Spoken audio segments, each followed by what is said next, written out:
أما الاتنين الأخرى واللي اتضافوا حديثًا، السيتي ما كانش حيلته أي حاجة قبل فلوس الإمارات وتكتيكات جوارديولا، يعني ما كانش ليه أي سجل في المنافسة. أما توتنهام فهو ولا عنده ولا مجد قديم ولا بيبني مجد جديد، وما حدش فاهم هو ليه بيتقال عليه كبير. وده اللي يخلينا نفهم إن موضوع الدوري التنافسي وإن المنافسة شرسة عليه فده بلح، بلح، ما فيش الكلام ده، هو مجرد فريق أو فريقين بينافسوا بعض.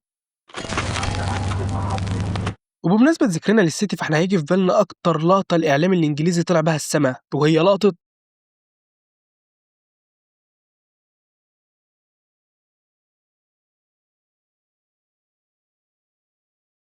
أول ما تسأل أي حد وتقول له ليه الدوري الإنجليزي أحسن دوري في العالم، هيقول لك إن الدوري ده هو الوحيد اللي بيخلص في اللحظات الأخيرة، وإن الدراما اللي فيه تخليه هو الأفضل. طب هل الكلام ده حقيقي؟ تعالوا نشوف. أولا كده اللي حصل مع اليونايتد حصل مع الإنتر وبرشلونة والريال وروما. مثلا في موسم 2002 الإنتر بيكون داخل الجولة الأخيرة وهو المتصدر للدوري الإيطالي، ومباراته الأخيرة بتكون أمام لاتسيو، وكل اللي محتاجه إنه يكسب أو يتعادل، ولكن المباراة بتنتهي بنتيجة 4-2 للاتسيو، والدوري بيروح لليوفي في آخر جولة. والدراما دي بتحصل مع الريال في موسم 92 وتحديدا في الدقيقة 70 من الجولة الأخيرة، والدوري بيتحول من مدريد لبرشلونة بسبب هدف واحد في الدقيقة 70. والعكس بيحصل في موسم 2007 لما راؤول تامادو لاعب اسبانيول بيسجل جون في الدقيقة 89 في قلب الكامب نو، والجون ده بينقل الدوري من برشلونة لمدريد. وده إن دل يدل إن الدراما موجودة في كل الدوريات عادي، بس لو جيت تشوف إحنا كجماهير للكرة هتلاقي إن إحنا فاكرين هدف أجويرو بس. وده اللي يبين لك قد إيه الإعلام الإنجليزي شاطر في تلميع اللحظات المميزة للدوري ويخليها ثابتة في دماغك ودماغي.